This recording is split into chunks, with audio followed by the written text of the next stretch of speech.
وعلى رسوله الكريم وعلى آله وأصحابه أجمعين أما بعد أعوذ بالله من الشيطان الرجيم بسم الله الرحمن الرحيم واذكر في الكتاب إسماعيل إنه كان صادق الوعد وكان رسولا نبيا صدق الله مولانا العظيم. درود شریف میں اللهم صل علی سیدنا مولانا محمد عادل الجود والکرم وآلہ وصحبہ وبارک وسلم. ہمارا آپ جمعہ کی نماز کے لیے اکٹھا ہوئے ہیں. مولا کریم اپنے حبیب صلی اللہ علیہ وسلم کے صدقے میں ہماری نمازوں کو عبادتوں کو قبول فرمائیں, عبادتوں میں لذتیں عطا فرمائیں, اور جمعہ کی مقبول گھڑیوں میں کی جانے والی دعاؤں کو پروردگار اپنے فضل سے اپنے حبیب صلی اللہ علیہ وسلم کے صدقے میں قبول فرمائیں. قربانی کے دن قریب ہیں اور ان دنوں میں اکثر حضرت ابراہیم علیہ السلام کا تذکرہ میں کرتا تھا, مگر وہ نمرود کی آگ تک بات آتی اور پھر یہ پورے ہو جاتے تھے. تو آج سے ارادہ ہے کہ اس کے آگے انشاءاللہ تعالی بیان کریں. جب نمرود اور اس کے ساتھی ناکام ہوئے تو ابراہیم علیہ السلام کو اللہ تبارک و تعالیٰ نے بال بچایا. اس کے بعد حضرت ابراہیم علیہ السلام نے وہاں سے ہجرت کرنے کا ارادہ کیا. حضرت ابراہیم علیہ السلام پر نمرودیوں میں سے کوئی بھی ایمان نہیں آیا. جب آپ ہجرت کرنے لگے, پہلے تو آپ مقام حران چلے گئے. وہاں آپ کی جو ہے چچا کی صاحبزادی حضرت سارہ سے آپ کی شادی ہوئی, اور پھر ان کو لے کر حضرت ابراہیم علیہ السلام ہجرت کے لیے روانہ ہوئے. آپ نے ہجرت کہاں فرمائی؟ پریشتائی, جہاں آج آپ کا مزار شریف ہے. مگر عراق سے چلے اور وہاں سے مصر کے راستے ہوتے ہوئے حضرت ابراہیم علیہ السلام پریشتائی کے لیے روانہ. جب مصر ایجپٹ جو آج ہے وہاں کے راستے سے گزر رہے تھے تو وہاں کا ایک بادشاہ جو بڑا ظالم تھا, اور اس کی عادت تھی کہ جب بھی کسی مرد کے ساتھ اس کی بیوی خوبصورت ہوتی تو وہ اسے پکڑ لیتا اور پھر اس مرد کو مجبور کرتا کہ وہ اسے طلاق دے دے اور وہ اسے اپنے حرم میں رکھ دے. عورتوں میں جس طریقے سے مردوں میں حضرت یوسف علیہ السلام کو حسن کا ایک بڑا حصہ دیا گیا ہے, ایسے ہی عورتوں میں حضرت سارہ رضی اللہ تعالیٰ عنہا, بلکہ روایتوں میں ہے کہ حضرت سارہ کے حسن کا حصہ حضرت یوسف کو دیا گیا. تو حضرت سارہ بڑی خوبصورت تھی. جیسے ہی بادشاہ کے سپاہیوں نے اسے بتایا تو وہ کبھی بادشاہ فوراً اپنے سپاہیوں کو بھیجتا ہے اور ابراہیم علیہ السلام سے حضرت سارہ کو منگوا لیتا. حضرت ابراہیم علیہ السلام عبادت میں لگ گئے. حضرت سارہ گئی اور جیسے ہی اس نے اپنے کمرے میں رکھا, حضرت سارہ نے کہا میں کچھ عبادت کر رہا ہوں. وضو کیا, نماز پڑھنے کھڑی ہوئی. عین نماز میں اس نے چاہا کہ حضرت سارہ پر ہاتھ بڑھائے تو اس کا ہاتھ مفلوج ہو گیا, اس پر خالد ہو گئے. اور دوسری حدیث میں بخاری شریف کی اس نے جیسے ہی حضرت سارہ پر دست درازی کرنا چاہی تو نماز کے بعد حضرت سارہ نے ہاتھ اٹھایا اور دعا کی, اللہ میں تجھ پر اور تیرے رسول پر ایمان لایا, اور میں نے آج تک میری عصمت کی حفاظت کی ہے اور میرے شوہر کے علاوہ کسی نے مجھ تک ہاتھ نہیں بڑھایا. اگر یہ بات صحیح ہے تو اللہ کے ظالم سے مجھے نجات عطا فرما. یہ دعا کرنا تھا کہ فوراً اس کے گلے میں کھڑکھڑاہٹ کی آواز آئی اور خالد کا جیسے حصہ ہوا اور اسی وقت وہ کڑپنے لگا, پاؤں مارنے لگا. پھر حضرت سارہ نے دعا کی کہ اللہ یہ اگر مر گیا تو میرے سر پر آئے گا, لہذا اسے شفا کا. جیسے ہی دعا کی فوراً ٹھیک ہو گئی. پتہ چلا اللہ والوں کی دعاؤں میں بس دعا بھی اثر کرتی ہے, دعا بھی اثر کرتی ہے. اس لیے مولانا فرماتے گفتہ اللہ ہوا گرچہ از حلقوں میں عبداللہ، اللہ والوں کی زبان سے جو کچھ نکلتا ہے وہ حقیقت میں اللہ کا کہا ہوا ہوتا ہے۔ اور اچھا ہو گیا، پھر دوسری مرتبہ نیت خراب ہوئی، پھر وہی دعا فرمائی، پھر تیسری مرتبہ ایسے ہی ہوا۔ اب وہ گھبرا گیا، اس نے سپاہیوں کو بلایا، کہا تم نے کوئی انسان پکڑ کر کے مجھے نہیں دیا ہے، یہ کوئی جنات ہے، جنات نہیں ہے جو مجھے دیا۔ اس سے پہلے بھی ایک عورت اسی قسم کی آئی، اس کو بھی یہاں سے نکال دو، اور اس سے پہلے جو عورت آئی ہے اس کا نام ہاجرہ تھا۔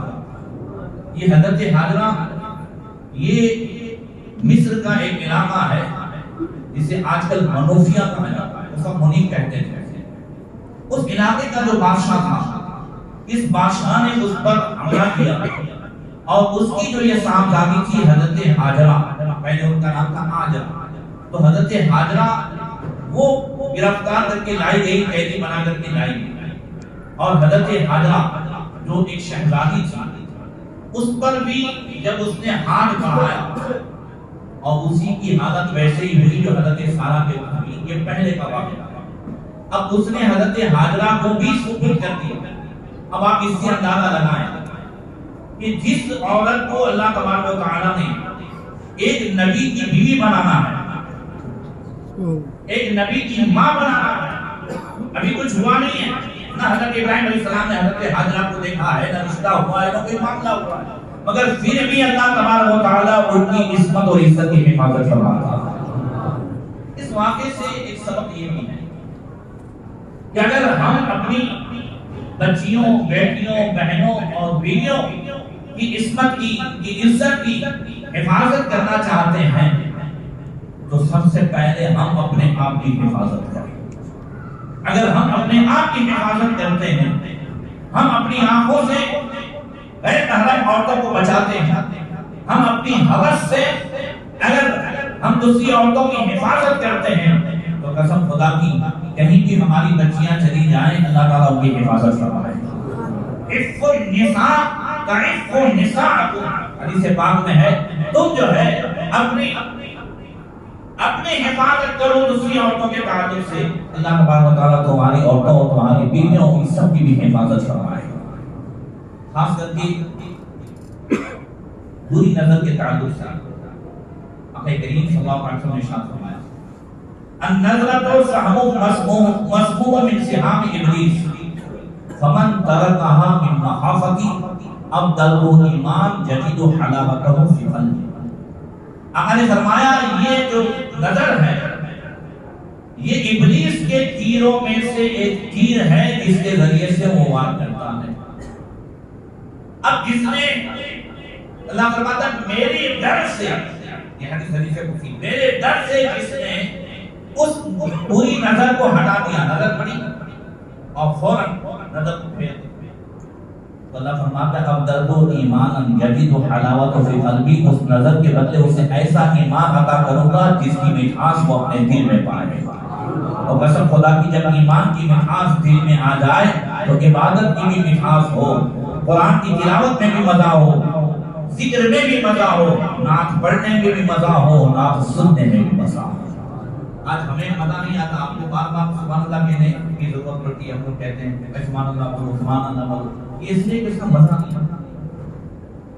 ورنہ حضرت ابراہیم علیہ السلام نے جیسے وہ تصویر سنی تھی سبحان ذی الملک والملکوت، سبحان ذی العزت والعظمت والہیبت والقدرت والکبریاء والجبروت، یہ تصویر جب حضرت ابراہیم علیہ السلام نے سنی تھی، جبکہ ابراہیم علیہ السلام فلسطین پہنچ گئے تھے، ابراہیم علیہ السلام کے پاس مال اتنا زیادہ تھا کہ 5000 سے زیادہ بکریاں، ان کی رکھوالی کے لیے جو کتے تھے ان کے گلے میں ٹوپ جو تھے وہ سونے کے تھے، اتنا زیادہ مال حضرت ابراہیم اس مال میں تھے کہ فرشتوں نے کہا اے اللہ ابراہیم تو تیرا خلیل ہے، تو تیرا خلیل تو فرماتا واتخذ اللہ ابراہیم خلیلا، اللہ نے ابراہیم کو دوست بنایا، تیرا دوست میں مال میں، تو اللہ نے ارشاد فرمایا ابراہیم مال میں ہے، مال ابراہیم میں، مال ابراہیم میں۔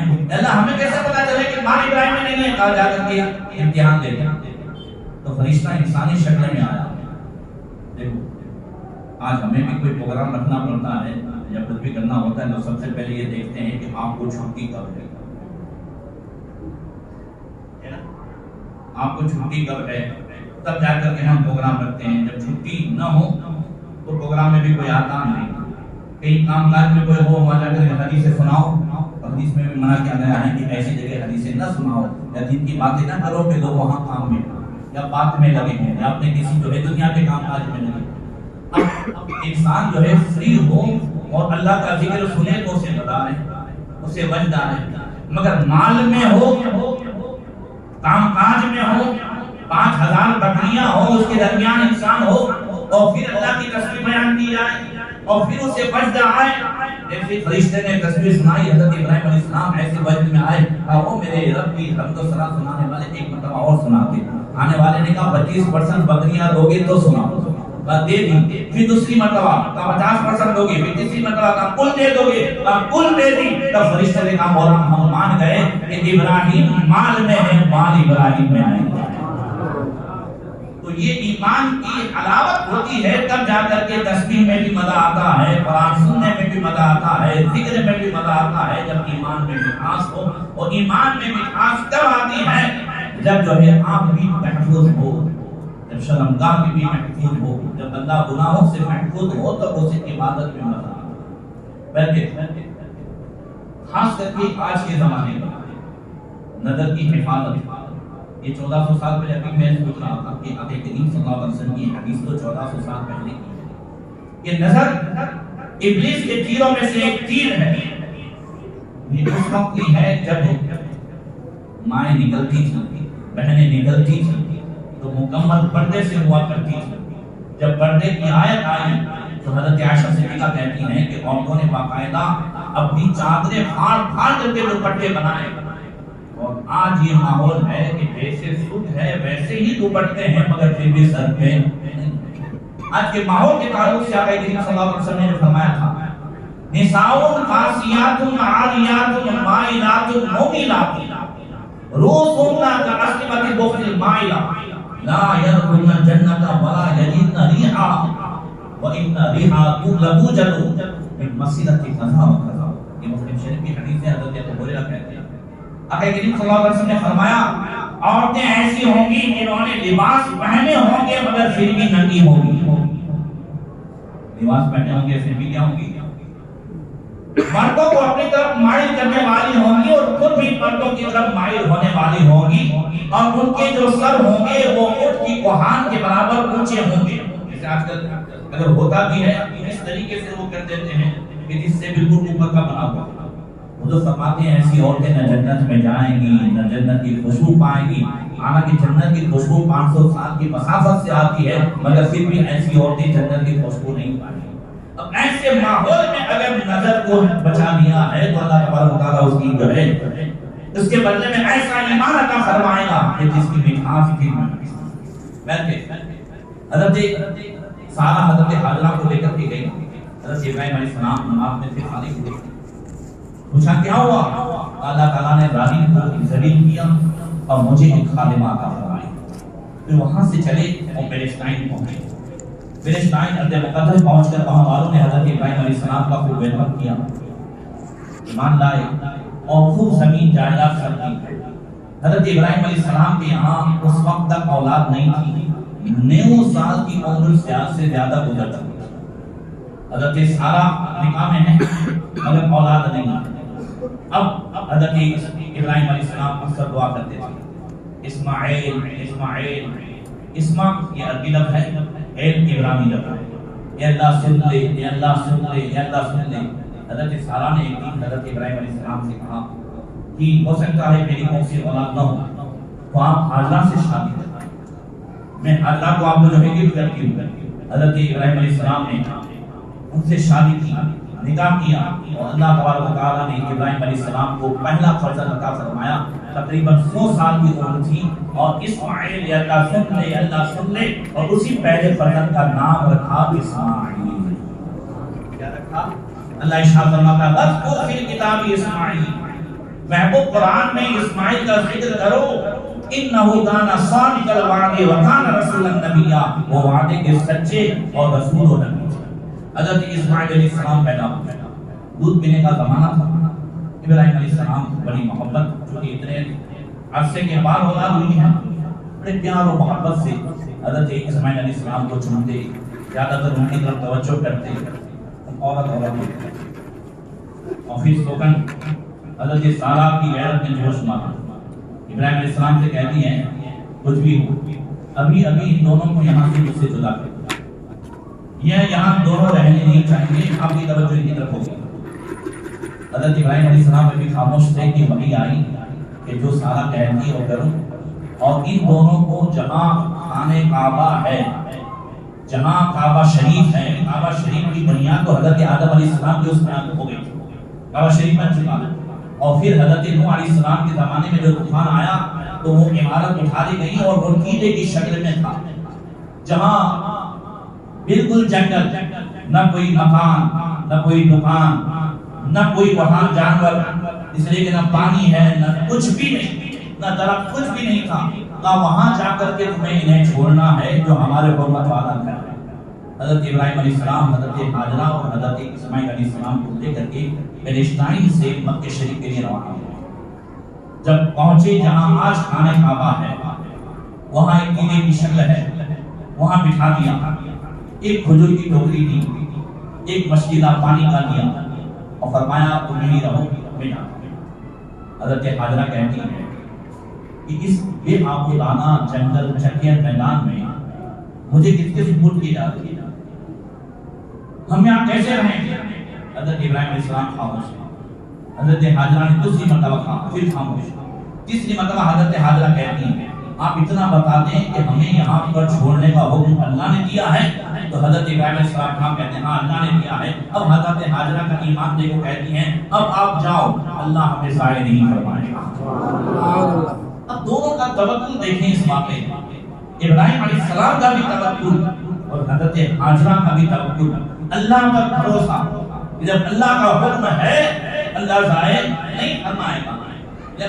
بس یہی صورت ہے کہ جب اللہ کا حکم ہے نماز پڑھیں، جب اللہ کا حکم ہے کہ ہم شریعت پر چلیں، اللہ کا حکم ہے کہ حرام سے بچیں، جب یہ حکم ہے تو اس پر عمل کریں، اس میں اللہ تبارک و تعالیٰ دنیا و آخرت میں بہتر بھلائی عطا فرمائے گا۔ اب یہاں حکم ہے کہ بے آب و دانہ چکیر میدان میں چھوڑنا ہے، اور حضرت حاجرہ اتنا پوچھتی ہیں کہ کیا اللہ کا حکم ہے؟ ابراہیم علیہ السلام کی بھی، ان کا بھی توکل، حاجرہ کا بھی توکل۔ حضرت ابراہیم علیہ السلام ہاں کہہ کر کے چلے گئے، حضرت حاجرہ آ کر کے بیٹھ گئی۔ ابراہیم علیہ السلام جب مقام ثنیہ تربتا جو ہے پہاڑی پر پہنچے، دیکھا کہ حضرت حاجرہ اسماعیل کوئی نہیں دکھتے، تو کعبہ شریف کی طرف رخ کیا، ہاتھ بلند کیے اور عرض کرتے ہیں ربنا انی اسکنت من ذریتی بواد غیر ذی زرع عند بیتک المحرم ربنا لیقیموا الصلاۃ فاجعل افئدة من الناس تهوی الیہم وارزقهم من الثمرات لعلهم یشکرون۔ یہ تیرے بارے میں حضرت ابراہیم علیہ السلام کی دعاؤں کا ذکر ہے۔ ابراہیم علیہ السلام نے دعا کی، اے اللہ میں نے تیرے حرمت والے گھر کعبے کے پاس اپنے بیوی بچوں کو چکیر میدان میں ٹھہرایا ہے۔ حضرت ابراہیم تو جانتے تھے نا کہ یہ حرمت والا گھر ہے، لیقیموا الصلاۃ، اللہ فلسطین سے یہاں لانے کا مقصد یہ ہے تاکہ یہاں پر نمازیں قائم ہوں۔ سبحان اللہ، کیا وہ نمازیں پڑوسی ہوئے نا حضرت اسماعیل علیہ السلام، حضرت حاجرہ کعبے کے پڑوسی ہوئے، کیا ہوئے؟ مسجد کوئی بھی بنا دے مگر پڑوسی کا حق ہے کہ اسے آباد کرنا۔ ہم جو ہے اس لیے یہاں پر قائم ہوئے، یہاں پر ٹھہرے تاکہ یہاں پہ نماز قائم ہو۔ اور حضرت اسماعیل علیہ السلام کی جب بڑے ہوئے، میں بھول جاؤں میں اس لیے واحد سے سنا دیتا ہوں، حضرت اسماعیل علیہ السلام کی جب بڑے ہوئے انہوں نے بیوی بچوں کو سب کو یہی حکم دیا کہ نماز قائم کرے، جیسا کہ میں نے 16ویں پارے کی آیت پڑھی ہے، اس میں آگے ہے وَكَانَ يَأْمُرُ أَهْلَهُ بِالصَّلَاةِ وَالزَّكَاةِ وَكَانَ عِندَ رَبِّهِ مَرْضِيًّا۔ اسماعیل علیہ السلام جو ہے وہ اپنے بیوی بچوں کو نماز کا اور زکات کا حکم دیتے اور وہ اپنے رب کے نزدیک بہت زیادہ پسندیدہ تھے۔ حضرت ابراہیم علیہ السلام تو چلے گئے اور حضرت حاجرہ کے پاس جو کچھ پانی تھا وہ وہی ختم ہو گیا کچھ دنوں میں، کھجور کی ٹوکری بھی ختم ہو گئی۔ اب حضرت حاجرہ پریشان ہے، صفا پہاڑی ادھر ہے، یہاں جہاں زمزم کا کنواں ہے وہاں رکے ہوئے ہیں، اور ادھر مروہ ہے، بیچ میں ایک وادی ہے جو آج جہاں ہم توڑتے ہیں۔ حضرت حاجرہ صفا پر گئی، اوپر چڑھی اور اپنے جو ہے دامن سے بہت اشارہ کرنے کی کوشش کی، کوئی دیکھ لیں، مگر کہیں کچھ نظر نہیں آیا۔ پھر وہاں سے اتری، جب اس وادی پر پہنچی جہاں گرین لائٹ ہوتی ہے، جہاں دوڑنے کا حکم ہے، تو حضرت اسماعیل علیہ السلام نظر سے اوجھل ہو گئے، تو جلدی جلدی دوڑی تاکہ جلدی حضرت اسماعیل علیہ السلام پر نظر پڑے۔ پھر وہاں سے مروہ پر پہنچی، پھر مروہ سے صفا، پھر صفا سے مروہ، بیچ بیچ میں دوڑتی جاتی تھی تاکہ حضرت اسماعیل علیہ السلام پر نظر رہے، جلدی سے پہنچتی۔ یہ 7 مرتبہ ہوا۔ جب 7ویں مرتبہ تھی مروہ پہ، تب جو ہے اچانک انہوں نے آواز سنی۔ وہ آواز سنی جہاں حضرت اسماعیل علیہ السلام ہے، تو وہاں دیکھا ایک فرشتہ کھڑا ہے، حضرت جبرائیل علیہ السلام، اور وہیں پہ حضرت اسماعیل علیہ السلام رو رہے ہیں، اور آواز آئی عرش سے وہاں پر پہنچی، اور وہاں پر پہنچ کر کے دیکھا تو حضرت اسماعیل علیہ السلام پاؤں کی ایڑیاں رگڑ رہے ہیں، اور وہ فرشتہ غائب ہو گیا ہے، اور اسی وقت وہ پانی کا چشمہ جسے آج زمزم کہتے ہیں وہ موجود ہو گیا۔ اب یہاں پر ایک بات کہ حضرت حاجرہ اپنے بیٹے کے لیے دوڑ رہی ہے، صفا پہ جا رہی ہے، مروہ پہ جا رہی ہے، بیچ میں دوڑ رہی ہے، اللہ تعالیٰ پر بھروسہ کیا تھا، تو اللہ تعالیٰ کو اپنی بندی کی یہ ادا ایسی پسند آ گئی کہ اسی ادا کو قیامت تک عبادت بنا دیا۔ بولو صفا مروہ کی صحیح واجب ہے کہ نہیں ہے؟ اب عمرہ بھی مکمل نہ ہو، حج بھی مکمل نہ ہو، جب تک کہ حضرت حاجرہ کی اس ادا کو، اس نقل کو اپنایا نہ جائے، تو پتا چلا کہ عبادت حقیقت میں اللہ والوں کی عادت کا نام ہے۔ ان کی جو نقل ہے، انہوں نے جو کیا ہے، ورنہ بھئی 2 پہاڑی کے درمیان دوڑنا کرنا نہ چل سکتا ہو تو بھئی بیچ میں جائے کچھ بھی کرے، مگر وہ جب تک نہ کرے تب تک احرام کھلے نہیں۔ یہ کیوں ہوا ہے؟ اس لیے کہ حضرت حاجرہ نے اللہ پر بھروسہ کیا، تو اللہ تعالیٰ کو ادا پسند آ گئی اور قیامت تک اسے عبادت بنا دیا۔ اب حضرت حاجرہ اسے جلدی جلدی جھم جھم رک جا مطلب کا معنی کیا ہے؟ رک جا، اس طریقے سے ایک ہوش نما بنا رہی تھی۔ آقا کریم صلی اللہ علیہ وسلم فرماتے ہیں اگر حضرت حاجرہ اسے روکتی نہیں تو بڑا چشمہ ہوتا، وہ بنا رہی تھی اور اسی طریقے سے وہاں پہ پانی جمع کر دیا۔ اب دن گزرتے رہے، قبیلے بنو جرہم کا وہاں سے گزرتے رہے، لوگ نکلتے تھے اس زمانے میں، وہ دیکھتے تھے کہ جہاں کہیں بھی پانی ہے تو وہاں پہ پڑاؤ کر دیا جائے، وہاں پہ بستی آباد کی جائے۔ اس طریقے سے قبیلے بنو جرہم کا وہاں سے گزر ہوا، تو دور انہوں نے پرندوں کو دیکھا، تو سردار نے کہا کہ ضرور وہاں پہ پانی ہوگا، اس لیے کہ ہم اس سے پہلے کئی مرتبہ گزرے ہیں، وہاں ہم نے کبھی پرندے دیکھے نہیں ہیں۔ اس لیے 2 آدمی آئے، دیکھا کہ ایک چشمہ ہے، وہاں ایک عورت ہے، ایک چھوٹا سا بچہ ہے، جا کر کے سردار سے کہا، سردار پورے قافلے کے ساتھ آیا، کہا اگر آپ کی اجازت ہو تو ہم یہاں پر رک جائیں۔ حضرت حاجرہ کہتی اجازت ہے، مگر پانی پر قبضہ ہمارا رہے گا، آپ کو استعمال کرنے دیا جائے گا، مگر یہ قبضہ ہمارا رہے گا۔ بالکل صحیح ہے۔ اب بڑے حضرت اسماعیل علیہ السلام بڑے ہوتے گئے، قبیلے بنو جرہم کے لوگ وہاں آباد ہو گئے، بڑے ہوتے ہوتے میں بیچ کی بات کاٹتا ہوں قربانی والی، حضرت اسماعیل علیہ السلام کی شادی قبیلے بنو جرہم کی سردار کی لڑکی سے، حضرت ابراہیم علیہ السلام کبھی کبھی دیکھنے آتے تھے، جیسے ہی شادی ہوئی اس کے بعد حضرت حاجرہ کا وصال ہو گیا۔ کیا ہو گیا؟ حضرت حاجرہ کا وصال۔ ابراہیم علیہ السلام آئے، وہاں پہنچے، جیسے ہی دیکھا حضرت اسماعیل علیہ السلام کے اس مکان تک پہنچے، پوچھا بی بی آئی، کہا اسماعیل کہاں آئے؟ کہا وہ تو شکار کے لیے گئے ہیں۔ ابراہیم علیہ السلام نے نہیں بتایا کہ میں کون ہوں، بلکہ پوچھا کیا کرتے ہو؟ کہا بس وہ شکار کے لیے جاتے ہیں، گوشت جو ہے لاتے ہیں، اور بس ہمارا چلتا رہتا ہے، بس بہت تکلیف ہے اور کچھ نہیں ہے، بہت تکلیف ہوتی ہے، بہت مشکل سے دن گزرتے ہیں، حالانکہ سب سے بڑی نعمت تھی جو ہے، مگر بہت مشکل سے دن گزرتے ہیں اور بڑی پریشانی ہے، بڑی تکلیف ہے۔ حضرت ابراہیم علیہ السلام نے کہا اگر تمہارے شوہر آئے تو میرا سلام کہنا اور ان سے کہنا کہ گھر کی چوکھٹ بدل دے، گھر کا دروازہ صحیح نہ دے۔ اب حضرت ابراہیم علیہ السلام چلے گئے، اسماعیل علیہ السلام آئے تو انوار دیکھی، نبی تو نبی کے نور کو پہچان لیا، آج الگ ہی ماحول دکھ رہا ہے. کوئی آیا تھا, ایک بزرگ آئے تھے, بوڑھے میاں تھے, اور وہ آ کر کے ہمیں سلام کہا. انہوں نے کچھ وصیت کی ہے؟ کہا انہوں نے کہا ہے. اب کیا کیا ہوا؟ کہا انہوں نے پوچھا تھا تو میں نے کیا کیا کہ بڑی مشکل سے گزارا چلتا ہے, شکار کر کے لاتے دکھاتے ہیں, ورنہ پھر ایسے ہی رہتے ہیں. اچھا پھر انہوں نے کیا کہا؟ انہوں نے کہا کہ گھر کی چوکھٹ کو بدل دیں. کہا وہ میرے والد ابراہیم علیہ السلام تھے, اور مجھے وصیت کر کے گئے ہیں کہ تو ناشکری عورت ہے, تو میرے لائق نہیں ہے, لہذا میں تجھے طلاق دیتا ہوں, تو اپنے گھر چلی جا. اب وہ چلی گئی. اس کے بعد دوسری عورت سے شادی ہوئی. حضرت ابراہیم علیہ السلام ایک عرصے کے بعد پھر وہاں پہنچے. حضرت اسماعیل علیہ السلام شکار کے لیے گئے تھے. پھر وہ عورت سے پوچھا اسماعیل کہاں ہے؟ شکار کے لیے گئے. کہا کیسی چل رہی ہے؟ ہاں اللہ کا اتنا بڑا شکر ہے, وہ شکار کا گوشت بھی لاتے ہیں, ہمارے پاس زمزم بھی ہے. کہہ دو سبحان اللہ. آپ کریم صلی اللہ علیہ وسلم نے فرمایا ماؤ زمزم لما شرب لہ, کہ زمزم کا پانی جس نیت سے پیا جائے وہ نیت اللہ تعالیٰ پورا کروا دیتا ہے. فرمایا یہ غذا بھی ہے, اس میں شفا بھی ہے, اور اس میں پیاس کے بجھنے کی جو ہے صلاحیت بھی ہے. جس نیت سے بھی پیا جائے اللہ تبارک و تعالیٰ اسے پورا فرما دیتا ہے. عبداللہ ابن عباس رضی اللہ تعالیٰ عنہ جب بھی زمزم پیتے تھے تو دعا کرتے تھے اللہم انی اسألک علما نافعا ورزقا واسعا وشفاء من کل داء. اللہ میں تجھے نفع دینے والے علم کا سوال کرتا ہوں, وسیع روزی کا سوال کرتا ہوں, اور مجھے ہر بیماری سے تو شفا عطا فرما, اس بات کا سوال کرتا ہوں. زمزم میں کیسی کیسی جو ہے اللہ تعالیٰ نے خوبی رکھی ہے, مگر نیتوں کا معاملہ ہے. اور کبھی آزمانے کے لیے نہ پیا جائے, اللہ پر توکل کر کے پیا جائے. اللہ پر توکل کرنے والے کو اللہ تعالیٰ انعام دیتا ہے, اور آزمانے والے کو اللہ تبارک و تعالیٰ رسوا کر دیتا ہے. حضرت سیدنا محمد بن علی ترمذی رحمۃ اللہ تعالیٰ علیہ فرماتے ہیں کہ میرے والد گئے اور کعبہ شریف کا طواف اندھیری رات میں کر رہے تھے.